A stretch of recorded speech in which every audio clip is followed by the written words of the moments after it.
Komandan Kodim Sukoharjo, Jawa Tengah membantah telah memasang spanduk bergambar dirinya dengan Capres dan Cawapres nomor urut 2, Prabowo Subianto dan Gibran Rakabuming Raka yang terpasang di tengah sawah. Namun Bawaslu memastikan akan menelusuri pemasangan baliho bergambar Dandim Sukoharjo dan salah satu pasangan Capres-Cawapres itu. Dandim Sukoharjo, Letkol Slamet Riyadi menjelaskan jika pemasangan spanduk yang mencatut foto dirinya bersanding dengan Prabowo Subianto dan Gibran Rakabuming Raka dilakukan orang tak dikenal. Dandim Sukoharjo menegaskan ia masih menjaga netralitas dan menyerahkan penyelidikan itu ke penegak hukum terpadu. Memegang teguh netralitas TNI.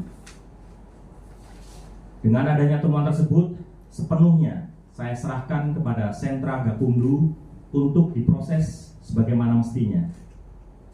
Pencatutan foto saya yang disandingkan dengan salah satu paslon Capres dan Cawapres yang terpampang pada APK spanduk tersebut dilakukan oleh oknum yang tidak bertanggung jawab. Dan hal itu jelas merugikan saya pribadi dan institusi TNI maupun TNI Angkatan Darat.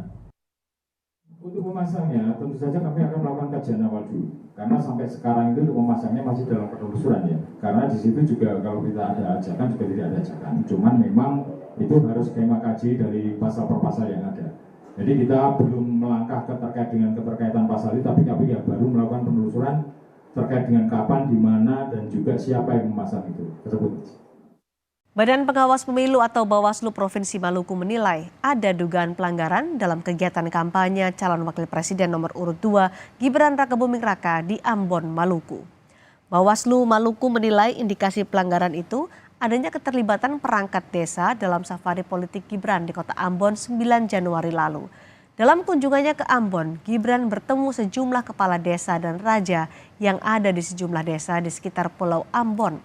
Atas temuan itu, Bawaslu Maluku akan menggelar rapat pleno untuk menentukan apakah ada sanksi pidana atau tidak. Kalau merujuk pada ketentuan norma yang diatur dalam pasal 280, tentunya ini patut diduga kuat kalau ini merupakan pelanggaran pemilu sebagaimana yang diatur dalam ketentuan. Kenapa terjadi pelanggaran? Karena di dalam normanya itu dilarang untuk melibatkan. Dilarang itu bagi pelaksana ataupun tim kampanye untuk melibatkan kepala desa atau sebutan lain sampai pada tingkat perangkat desa. Nah, itu adalah larangan dalam pasal 280. Terbukti atau tidak itu masih ada proses lebih lanjut. Nah, kami ini hanya berangkat dari dugaan awal bahwa itu adalah pelanggaran.